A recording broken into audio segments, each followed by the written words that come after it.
कन्या राशि वाले बंधुओं, स्वागत करते हैं आप सभी का कन्या मंथन भिंड यूट्यूब चैनल में। तो कन्या राशि वालों, जरा ध्यान से सुनिए। अगले 3 से 5 दिनों में आपके जीवन में घटित होंगी ये 3 बड़ी घटनाएं, जिनमें एक बहुत बड़ा धोखा, एक बहुत बड़ी साजिश भी आपके जीवन में घटित होने जा रही है। बंधुओं, बहुत ही सावधानी के साथ इस कार्यक्रम को अंत तक देखना, क्योंकि ये कार्यक्रम आपके आने वाले 3 से 5 दिनों का पूरा जीपीएस है, रोड मैप है। पितृपक्ष का यह विशेष समय और काल चल रहा है। ऐसे में आपको कोई भी ऐसी भूल चूक नहीं करनी है जिससे कि आपके पितृ देवता आपसे नाराज होकर चले जाएं। याद रखना कि पितृ देवता आपके प्रथम देव हैं। यदि आपने कोई भूल कर दी, कोई ऐसी गलती जाने अनजाने कर दी जो पितरों को ठीक न लगी, तो वे आपसे रुष्ट हो सकते हैं। एक बार पितृ देवता रुष्ट हो गए और पितृलोक वापस चले जाते हैं, यानी 21 सितंबर के बाद, तो फिर पूरे 1 वर्ष के लिए आपका जीवन जस का तस थम जाएगा। पॉजिटिविटी तो नहीं, निगेटिविटी हद से ज्यादा बढ़ जाएगी। फिर ऐसे ही लोग होते हैं जो पितरों का ख्याल नहीं रखते, उन्हें रुष्ट कर देते हैं। बाद में कहते हैं कि गुरुजी ना जाने क्यों जीवन में परेशानियां पीछा ही नहीं छोड़ रही। तो बुद्धिमान बनिए, ज्ञानवान बनिए। इस कार्यक्रम को अंत तक देखिए। कार्यक्रम में हम आपको बताएंगे 3 बड़ी आपकी भविष्यवाणियां, घटनाएं जो आपके जीवन को पूरी तरीके से बदल कर रख देंगी। साथ ही पितृपक्ष के इस अंतिम समय में 3 ऐसी बड़ी भूल चूक जो आपके हाथों 100% होने वाली हैं, जाने या अनजाने सही। तो इन गलतियों भूल चूक को करने से आपको बचना है। इसी के साथ साथ 2 ऐसे बड़े महा उपाय बताएंगे जो पितृपक्ष के अंतिम समय पर ही करने चाहिए। जब पितृपक्ष के अंतिम समय पर इन 2 उपायों को किया जाता है तो पितरों का बड़ा ही शुभ आशीर्वाद प्राप्त होता है। साथ ही साथ पितृ देवताओं की खुद की ऊर्जा अति प्रबल हो जाती है और वे पितृलोक जाते जाते आपको आशीर्वाद देकर जाते हैं और फिर मुक्त हो जाते हैं, जिसके कारक आप बनते हैं। कहने का मतलब यह है कि आज का यह कार्यक्रम 100% आपके जीवन में आने वाले शुभ घटनाओं को और तेजी से खींचकर आपके जीवन में लेकर आएगा, और जो नकारात्मक घटनाएं हैं उन्हें आपके जीवन में आने से पहले ही रोक देगा। बहुत ही ज्ञानवर्धक और ज्योतिषीय आकलनों पर आधारित यह कार्यक्रम है। 5 बड़ी भविष्यवाणियां भी हैं 3 घटनाओं के अलावा, जो आपको आने वाले समय और काल का पूरा अंदेशा करवा देंगी और आपको कहां संभल कर चलना है, कहां किस पर कितना विश्वास करना है, ये सब कुछ आपको बता देंगे। कहने का मतलब यह है कि अत्यंत महत्वपूर्ण कार्यक्रम है, इसे अंत तक जरूर देखना। एक चीज केवल और केवल आपके जीवन से जुड़ी हुई है। चलिए बंधुओं, कार्यक्रम को प्रारंभ करते हैं। महामाई को याद करते हुए पूरे भक्ति भाव से कमेंट बॉक्स में लिख डालिए, जय मां भद्रकाली, कृपा करो। महामाई ने निश्चित तौर पर आपके ऊपर कृपा की है, तभी ये कार्यक्रम आज आप देख रहे हैं। यदि नहीं की है तो हम निवेदन करेंगे कि माई निश्चित तौर पर आपके ऊपर कृपा करें। कमेंट बॉक्स में एक बार ये भी लिख दो कि मैं भी माई के परिवार का हिस्सा हूं। याद रखना बंधुओं कि जिसके ऊपर महामाई की दृष्टि पड़ गई उसके जीवन का उद्धार 100% निश्चित है। कोई उसका बाल विवाह नहीं कर सकता है। यहाँ पर हम महामाई ब्रह्मास्त्र विद्या मां बगलामुखी की बात कर रहे हैं, जिनकी कृपा दृष्टि पड़ते ही जीवन के सारे दुखों का नाश हो जाता है। एक बात और यहाँ पर हम आपको बता दें कि 22 सितंबर से नवरात्रि का विशेष पर्व प्रारंभ हो रहा है, और इस नवरात्रि में वैसे हम तो हर समय ही करते हैं और हम तो अपनी साधना पूजा तो करेंगे ही, अनुष्ठान करेंगे ही। आपको भी यदि इसमें भाग लेना है तो वीडियो में दिए गए नंबरों पर आप संपर्क करके सारी जानकारी प्राप्त कर सकते हैं और इस नवरात्रि को अपने जीवन की उद्धारक नवरात्रि बना सकते हैं इस महाअनुष्ठान में भाग लेकर। जी हाँ बंधुओं, तो आप इस विषय में अधिक जानकारी फोन करके प्राप्त कर सकते हैं, नंबर वीडियो में है। चलिए बंधुओं, अपने मूल विषय को शुरू करते हैं। बात करते हैं 5 बड़ी भविष्यवाणियों की। जय माई की। बंधुओं, ज्योतिष और तंत्र विद्या के क्षेत्र में आचार्य अमित एक जाना माना नाम है। पूज्य गुरुदेव के साधनाओं और ज्योतिष विद्या के अनुभव बेहद दिव्य है। जी हाँ, पूज्य गुरुदेव ने जिसकी भी कुंडली का विश्लेषण किया और कुंडली के अनुसार उसे सटीक उपाय व महामाई माँ बगलामुखी की विशेष कृपा दी, उसके जीवन में सकारात्मक बदलाव तो आ ही है। फिर चाहे समस्या कितनी ही कठिन क्यों ना हो, समाधान तो अवश्य हुआ है। अब ऐसे में यदि आप भी अपने जीवन की किसी बड़ी समस्या से जूझ रहे हैं, जैसे कि कर्जा बढ़ता ही जा रहा है, काम धंधा और व्यापार सब रुक चुका है, रिश्ते नातों में तनाव हद से ज्यादा बढ़ गया है, पूरा जीवन ही नकारात्मकताओं से भर गया है, तो ऐसे में यही सही समय है जब आप श्रेष्ठ गुरु से मार्गदर्शन प्राप्त करें और जीवन के अंधकार को समाप्त कर दिव्य प्रकाश की ओर कदम बढ़ाएं। वीडियो में दिए गए नंबरों पर तुरंत संपर्क करिए और अपनी कुंडली का विश्लेषण व समाधान पूज्य गुरुदेव के द्वारा करवा लीजिए। देर ना करें। आपके देवी देवताओं के आशीर्वाद से ये मौका खुद चलकर आपके पास आया है, इसे गंवाना नहीं है। अभी फोन करें और गुरुदेव से मार्गदर्शन प्राप्त करें। महामाई आपका कल्याण करें। धन्यवाद। बंधुओं, एक बात याद रखना, इस समय और काल पर जब हम आपके लिए यह कार्यक्रम रिकॉर्ड कर रहे हैं, इस समय और काल पर ग्रह की स्थितियां कुछ पॉजिटिव और कुछ निगेटिव हैं। खास तौर से चंद्रमा की स्थिति थोड़ी सी निगेटिव है। हालांकि चंद्रमा प्रबल हो रहा है, लेकिन निगेटिव स्थिति इस वजह से है क्योंकि राहु की दृष्टि इसके ऊपर पड़ रही है। जब चंद्रमा के ऊपर राहु की दृष्टि पड़ती है तो असल में जातक को 3 प्रकार की विशेष परेशानियां देखने को मिलती हैं।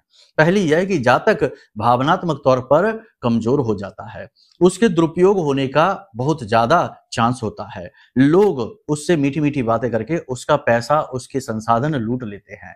तो आपके साथ भी इस घटना के होने की संभावना है, तो आपको अलर्ट रहना है। कोई आपसे पैसे मांगता है तो आपको नहीं देना है, देना भी है तो बहुत सोच समझ के छोटी मोटी रकम ही पकड़ानी है। साथ ही लोगों के बर्ताव को नोटिस करें कि यदि जो व्यक्ति लंबे समय से आपसे बुराई मानता था, अचानक से वह आपके साथ अच्छा बर्ताव करने लग जाए, तो इसके पीछे निश्चित तौर पर कोई बहुत बड़ी मतलबी साजिश वह व्यक्ति रच रहा है। तो अलर्ट हो जाना है। यानी कहने का मतलब यह है कि भावनात्मक तौर पर आपको स्ट्रांग रहना है।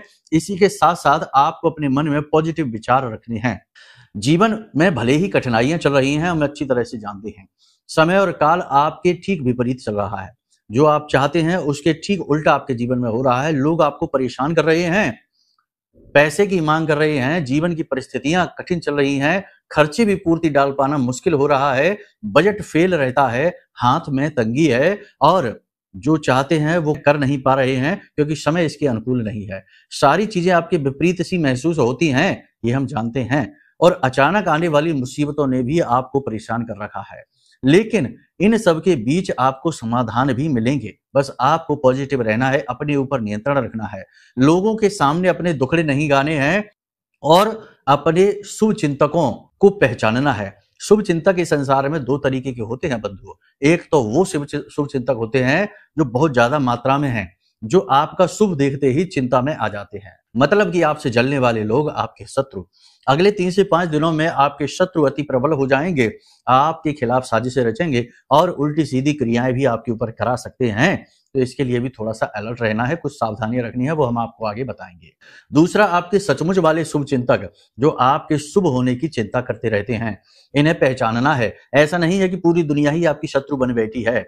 आपके कुछ बेहद खास जो आपसे बहुत प्रेम करते हैं, ऐसे लोग भी आपके आसपास हैं, लेकिन विडंबना यह है कि ऐसे लोगों से आप बनाकर नहीं चल पाते हैं, उन्हें ही प्रताड़ित करते रहते हैं। कहीं ना कहीं वैचारिक मतभेद आपके साथ हो जाता है क्योंकि वो टोका टाकी अधिक करते हैं। तो आपको बहुत ही समर्थ बनना है, अपना विशेष ख्याल रखना है, अपने स्वास्थ्य का और अपने मन का, यानी शरीर का और अपने मन का पूर्ण ख्याल रखना है, पॉजिटिव रहना है, नशीले पदार्थों से दूर रहना है।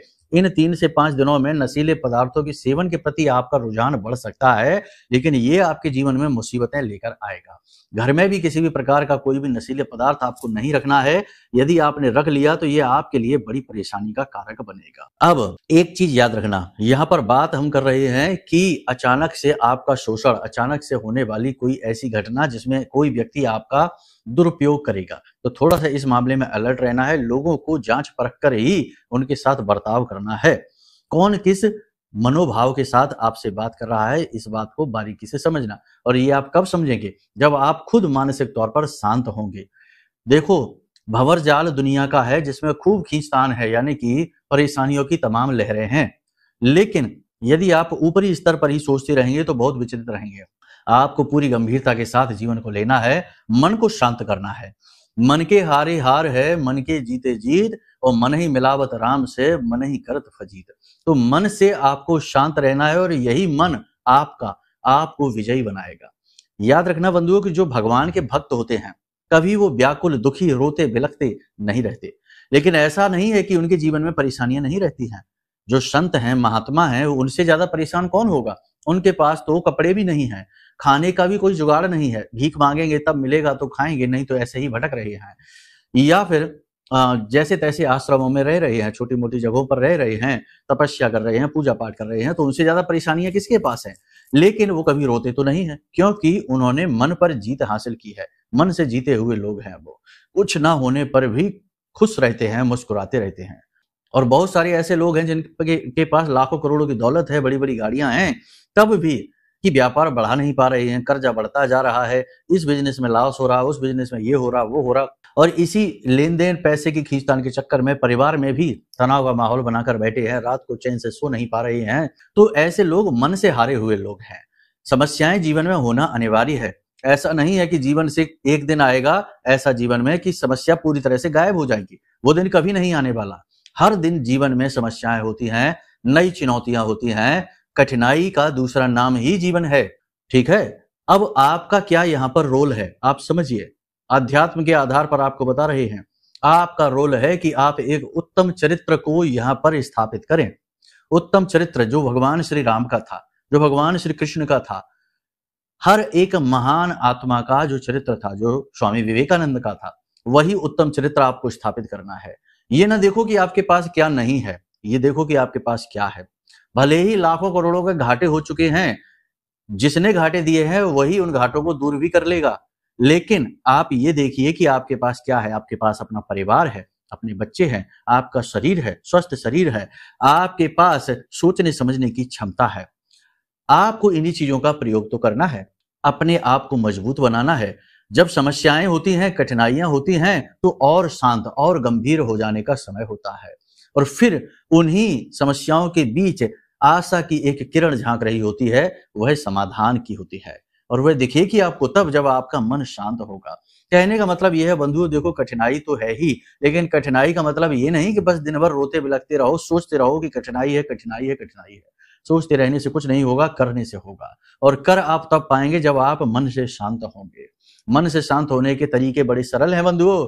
सबसे पहली चीज कि अपने आप को ये मान लो कि आप इस संसार में कुछ कर ही नहीं रहे हैं, हम भी यहाँ पर कुछ कर ही नहीं रहे हैं। जो भी कुछ कर रहा है वो ऊपर बैठा ईश्वर परम तत्व कर रहा है, और हम और आप तो कलम मात्र हैं। हमारा अस्तित्व एक पेन, एक कलम से बड़ा नहीं है। तो ये कलम लिखने की क्षमता तो रखती है, लेकिन लिखा क्या जाएगा ये हम निर्धारित नहीं कर सकते, ये वो निर्धारित करेगा। किसे घाटा मिलेगा, किसे बाड़ा मिलेगा, किसे तरक्की मिलेगी, किसे पीड़ा मिलेगी, सब वो निर्धारित कर रहा है, और नई कहानियां हर एक के जीवन में लिखता जा रहा है। आपके जीवन की कहानी लिख रहा है, हमारे जीवन की लिख रहा है, सबके जीवन की, जो भी इस संसार में जीव हैं, सबके जीवन की कहानी वो लिख रहा है, और सभी कलमें हैं, पेन हैं। ठीक है, तो जब आप इस भाव के साथ चलेंगे तो आपको पता लगेगा कि आपके जीवन में जो भी कुछ है वो सब कुछ आपने नहीं किया, उसने किया है, और जब उसने ही किया है तो फिर जिसने बिगाड़ा है वो सुधारेगा भी। आप क्यों टेंशन लेते हैं? देखो, कहने का मतलब यह है कि टेंशन इससे कम नहीं होगी, बस आप इससे शांत होंगे, आप इससे गंभीर होंगे, आप इससे सहनशील बनेंगे, और धीरे धीरे आपको मार्ग मिलेंगे। समझ में आ रही है आपको हमारी बात? कहने का मतलब यह है कि अपने आप को समझो, अपने बल को बढ़ाओ, व्याकुलता को दूर करो। मौसम से संबंधित थोड़ी सी परेशानियां हो सकती हैं, गर्मी शरीर में बढ़ सकती है, ताप बढ़ सकता है, गले में खराश हो सकती है, जुकाम हो सकता है, पेट में थोड़ी बहुत तकलीफ हो सकती है, किसी प्रकार का इन्फेक्शन भी हो सकता है, ब्लड प्रेशर से जुड़े हुए रोगियों के लिए थोड़ी समस्या हो सकती है, त्वचा पर किसी प्रकार का कोई इन्फेक्शन हो सकता है, या कोई एलर्जी वगैरह उभर सकती है। महिलाओं को ज्यादा अलर्ट होने की जरूरत है। कमर में दर्द हो सकता है, पिंडलियों में दर्द हो सकता है, सिर में भारीपन रह सकता है, और लेडीज प्रॉब्लम जो होती है ना, स्वास्थ्य गत समस्याएं जो होती हैं वो महिलाओं को हो सकती हैं। कहने का मतलब ये है कि ये समय और काल आपको अपने आप को पहचानने का है, अपने आप को संभालने का है। अपने गुरु बनिए, अपने मार्गदर्शक बनिए। इस समय और काल पर किसी से बहस नहीं करनी है, उच्च अधिकारियों की हमें हाँ मिलानी है, सहकर्मियों से ज्यादा बातें शेयर नहीं करनी है, परिवार में लोगों के साथ प्रेम से चर्चा करनी है, ज्यादा बात विवाद नहीं करना है, पुरानी बातों को नहीं कुरेदना है। जीवन साथी के साथ थोड़ी बहुत खींचतान हो सकती है, मनमुटाव हो सकता है, लेकिन आपको यह समझना होगा कि यह समय की देन है।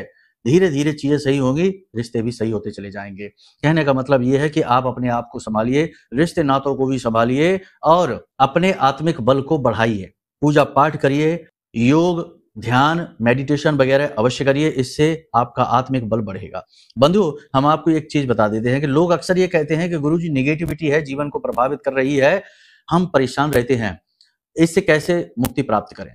तो इससे मुक्ति प्राप्त करने के दो तरीके हैं। एक तरीका तो ये है कि आप किसी की भक्ति में डूब जाएं, शरणागत हो जाएं, क्योंकि शरणागत की रक्षा वह शक्ति करती है जिसकी वो शरण में है। दूसरा ये है कि आप योग, प्राणायाम, आध्यात्म करें, अपने शरीर को, अपने मन को हमेशा पॉजिटिव रखें, अपने खान पान पर ध्यान दें, यानी अपने जीवन में एक प्रॉपर बैलेंस लेकर आएं। समय से सोएं, समय से जागें। कहने का मतलब ये है कि या तो भौतिकवादी जीवन पर आप काम करिए और इसे पूरी तरीके से सुधार दीजिए, या फिर सब कुछ उसके हाथों में छोड़ दीजिए जिसने आपको बनाया है, सबको बनाया है।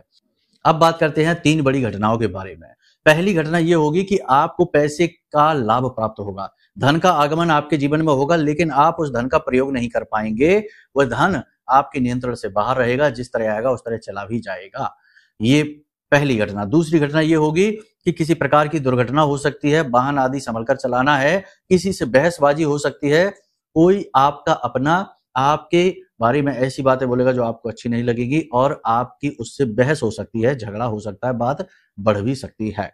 तीसरी घटना ये होगी कि आपके साथ घात हो सकता है किसी प्रकार का। देखिए, संभल कर रहने का समय है।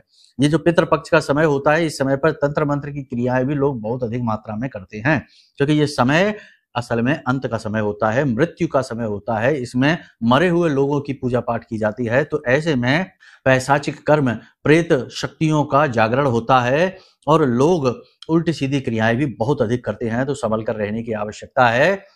किसी के घर जाकर भोजन करने से बचें, किसी के सामान को प्रयोग करने से बचें, अपनी चीजें किसी को भी ना दें, किसी के द्वारा दिया गया मीठा भोजन ना करें और अपने घर के दरवाजे की प्रॉपर साफ सफाई करें। और यदि कोई संदिग्ध सामान अपने घर के दरवाजे पर पड़ा मिलता है तो उसे अपने हाथों से, अपने शरीर से ना छुएं, किसी लकड़ी से उसे दूर करें। जैसे कोई गुड़िया डली मिलती है, कोई हड्डी मिलती है, कोई ऐसा सामान जिसपे सिंदूर वगैरह लगा हुआ है पूजा पाठ का, जैसे कि कोई नींबू वगैरह पड़ा मिलता है, तो ऐसी चीजों को लकड़ी से दूर करें और उन्हें जला दें, भस्म कर दें या मिट्टी के नीचे दबा दें, अपने घर के दरवाजे से दूर कर दें। इसी के साथ साथ आपको हम बता दें कि एकांत में, दूर दराज के इलाकों में किसी के साथ ना जाएं, पार्टी वगैरह ना करें, दोस्त यारों की बातों में आकर कोई उल्टी सीधी ऐसी हरकत ना कर दे जिससे चरित्र का हनन हो जाए।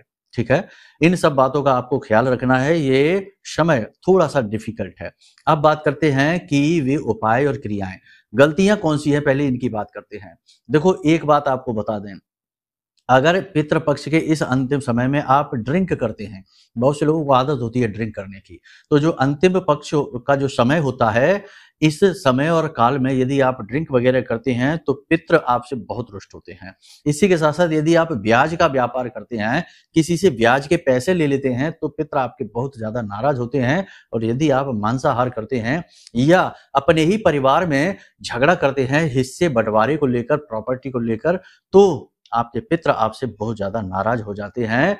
ये समय और काल है कि प्रेम के साथ रहिए, एक दूसरे की मदद करिए। यदि किसी के साथ परिवार में आपकी नहीं बनती है तो उससे बात ही ना करिए, बजाय इसके कि बात करें और उसके बाद फिर झगड़े को बढ़ा लें। ऐसी स्थिति पैदा ना होने दीजिए, इससे आपको बचना है। तभी हमने कहा था कि अनजाने में ही सही ये गलतियां आपसे होंगी जरूर, क्योंकि परिस्थितियों पर आपका नियंत्रण नहीं होगा। लेकिन अब हमने आपको बता दिया है तो अब आप समझदार हैं, समझ लेंगे चीजों को कि इस स्थिति से बचना है। अब बात करते हैं उन 2 उपायों की। देखो, सबसे पहली चीज हम आपको बता दें, पंच बलिदान। पंच बलिदान आपको अवश्य करना है। वैसे तो पंडित जी से आप बात करेंगे, श्राद्ध कर्म वगैरह करेंगे, तो आपको पंडित जी बता ही देंगे कि पंच बलिदान क्या होता है। लेकिन आपको यदि नहीं पता है या आप खुद से करना चाहते हैं तो भी ये कर सकते हैं आप। पंच बलिदान के लिए आपको 5 जीव जंतुओं को भोजन कराना होता है। इसमें कुत्ते को, गाय को, कौए को, कीट पतंगों को और ब्राह्मण को भोजन कराया जाता है। ये पंच बलिदान लगातार 5 दिनों तक यदि जो व्यक्ति पितृपक्ष में करता है, खास तौर से पितृपक्ष के अंतिम समय में, तो उससे पितृ देवता बहुत ज्यादा प्रसन्न हो जाते हैं। साथ ही साथ शास्त्रों में यह कहा जाता है कि जो दान में हम करते हैं, ये जीव जंतुओं को भोजन कराते हैं, ये भोजन की ऊर्जा सीधे पितरों को पुष्ट करती है, बलिष्ठ करती है। तो इससे पितरों का बल बढ़ता है और जो पितृ ऊर्ध्वगामी पितृ होते हैं और बहुत ही उत्तम चरित्र वाले होते हैं, उन्हें मुक्ति भी प्राप्त हो जाती है। तो उनका तो आपको बहुत ज्यादा आशीर्वाद प्राप्त होगा। तो आप कोशिश करें कि इस पितृपक्ष के अंतिम समय में जितना भी समय बचा है, लगातार प्रतिदिन पंच बलिदान का कर्म अवश्य ही करें। दूसरा कर्म, आपके घर के बड़े बुजुर्ग, यानी आपके घर में जो भी बड़े बुजुर्ग आपके हैं, माता हैं, पिता हैं, ताऊ हैं, चाचा हैं, जो भी हैं, दादाजी हैं, जो भी हैं, आप प्रतिदिन उनके पैर दबाएं, उनका आशीर्वाद लें, उनके साथ समय अवश्य बिताएं। ये बहुत आवश्यक है। देखो, आपके जो दादाजी हैं, आपके जो पिताजी हैं, जो भी आपके घर के बड़े बुजुर्ग हैं, यानी कि लगभग 60-65 वर्ष से ऊपर के जो भी लोग हैं, खास तौर से 75 वर्ष और 70 वर्ष के ऊपर के, क्योंकि यह होता है संन्यास आश्रम का समय। यानी इस समय पर जीवित व्यक्ति भी पितृ बन जाता है 75 वर्ष के बाद, ठीक है ना, 75 ईयर्स के बाद में जीवित व्यक्ति भी पितृ बन जाता है। पितृ का मतलब ये नहीं कि कोई भूत बन गए हैं, वो उस श्रेणी में आ जाते हैं कि जब वो पुरखे पूर्वजों की कैटेगरी में शामिल हो जाते हैं। तो आप समझिए कि आपके घर के बड़े बुजुर्ग आपके जीवित पितृ हैं। यदि आप उनका प्रेम प्राप्त नहीं कर पा रहे हैं, उनसे आशीर्वाद नहीं ले पा रहे, उनके साथ समय नहीं बिता पा रहे हैं, तो जो आपके मरे हुए पितृ पूर्वज हैं उनसे आप आशीर्वाद भला कैसे ले पाएंगे। याद रखना कि हमारे द्वारा की जाने वाली क्रियाएं अगर सिर्फ औपचारिकता मात्र हैं तो हमें उनका कोई फल प्राप्त नहीं होता। यही तो आज के जमाने में हो रहा है। पितृपक्ष में होता यह है कि श्राद्ध कर्म एक व्यक्ति घर में कर रहा है और दूसरे व्यक्ति को पता भी नहीं चलता, वो अपने काम में, अपनी नौकरी, अपने व्यापार में व्यस्त है। देखो, जब घर में कोई श्राद्ध कर्म होता है तो आपको उसमें अंशदान देना चाहिए। घर के बड़े बेटे का काम है कि वह श्राद्ध कर्म करे, घर के सभी सदस्यों से थोड़ा थोड़ा अंशदान ले। यदि आप अंशदान नहीं दे सकते तो अपने शरीर से मेहनत करिए, और अगर आप उसमें भी नहीं कर सकते तो मन से उसमें शामिल हो जाइए। यानी आपको पता होना चाहिए कि आपके घर में आज श्राद्ध कर्म हो रहा है, इसकी पूजा है, ठीक है। अब लोगों को यदि मन से भी शामिल नहीं होना है, तन से भी नहीं और धन से भी नहीं, और श्राद्ध कर्म का जो पूरी क्रिया है वो पूर्ण हो चुकी है, भोजन पानी हो चुका, ब्राह्मणों को भोजन करा दिया, तो इसके बाद भी पितरों को मुक्ति प्राप्त नहीं होती, पितृ प्रसन्न नहीं होते। इसी वजह से पितृदोष आज के समय में जा नहीं रहे, पितृदोष दूर नहीं हो रहा है, श्राद्ध कर्म वेस्ट हो रहा है, क्योंकि लोग, एक व्यक्ति तो पूरे भाव के साथ जुड़ा है और दूसरा व्यक्ति जो है ना, वो या तो कोई बात लेकर बैठा है या क्रोध की वजह से, किसी वजह से शामिल ही नहीं हो रहा। खैर छोड़िए, आपको क्या करना है कि आपके घर के बड़े बुजुर्गों के साथ समय बिताना है। प्रतिदिन शाम के समय कोशिश करिए, थोड़ा सा समय बिताइए, सेवा करिए उनकी, और उनके चेहरे पर मुस्कुराहट लेकर आइए। जैसे ही वो मुस्कुराएंगे आपके पितृ पूर्वज प्रसन्न हो जाएंगे, क्योंकि आपने अपने घर के जीवित पुरखे पूर्वज जो है ना, जो पितृ हैं, उन्हें प्रसन्न कर लिया है। ये छोटी छोटी क्रियाएं हैं, दैनिक जीवन से जुड़ी हैं। जो भी बातें हम आपको बताते हैं वो पूर्ण रूप से व्यवहारिक होती हैं, कोई भी हवाई बातें नहीं है और उल्टी सीधी क्रियाएं नहीं है, सारी की सारी शास्त्रीय हैं, वैदिक पद्धतियों पर आधारित हैं। बाकी आप चिंता न करिए, महामाई का साथ आपके साथ है, महामाई आपकी रक्षा कर रही है 100%। जब आप इस कार्यक्रम को यहाँ तक देख चुके हैं तो 100% माई की कृपा और आशीर्वाद से ही आप यहाँ तक आए हैं, वरना तो लोग बीच में ही छोड़कर भाग जाते हैं, क्योंकि उन्हें 2 मिनट वाला ज्ञान चाहिए। 2 मिनट वाला ज्ञान लेने वाले ऐसे ही तड़पते रहते हैं, कुछ नहीं मिलता उनको, क्योंकि ज्ञान गंभीरता है, ठहराव है, ठीक है। तो अब देखो, सीधी बात है कि आप महामाई से सीधे जुड़ जाइए, बड़े बड़े अनुष्ठान करिए, कोई समस्या नहीं, माता रानी की सीधी कृपा आपको प्राप्त होगी। और यदि आप ये नहीं कर पा रहे हैं तो फिर आप, हमारे द्वारा बनाया गया महारक्षा कवच है, जो हमने इसी परिस्थिति के लिए बनाया है कि भाई जीवन में लंबे समय से कष्ट चल रहे हैं, तंत्र मंत्र है, परेशानियां बहुत हैं, समझ से बाहर की स्थिति है कि भाई मुक्ति कैसे प्राप्त होगी। तो ऐसी स्थिति में हमने अपनी साधना बल से विशेष मंत्रों के द्वारा अभिमंत्रित करके, जागृत करके यह महारक्षा कवच बनाया है। आप इसे धारण करेंगे जैसे ही, वैसे ही तुरंत आपको इसके परिणाम, इसका प्रभाव महसूस होगा, ठीक है। तो आप इस महारक्षा कवच को ऑर्डर कर सकते हैं और आप अपने जीवन में खुद इसके प्रभाव महसूस करेंगे। माई की सीधी कृपा आपको मिलेगी, आपके आसपास एक सुरक्षा घेरा बनेगा, जिसे बाल का कवच कहते हैं। इसके अंदर विधि विधान सब कुछ हमने बताया है। जब आप इसे मंगवाएंगे तो आपको ये भी बता देंगे कि कैसे इसे धारण करना है। सारी चीजें नियमों से होनी है, विधि विधान से होनी है, तभी कार्य करेंगे। तो आप इस कवच को भी मंगा सकते हैं, अपना कुंडली का विश्लेषण करा सकते हैं। सब कुछ आपकी सेवा में समर्पित है, बिल्कुल छोटी छोटी दक्षिणाओं के साथ सारी सेवाएं हमने आपके लिए शुरू कर रखी हैं। आपकी जैसी भी इच्छा हो वैसे आप धाम से जुड़ जाइए।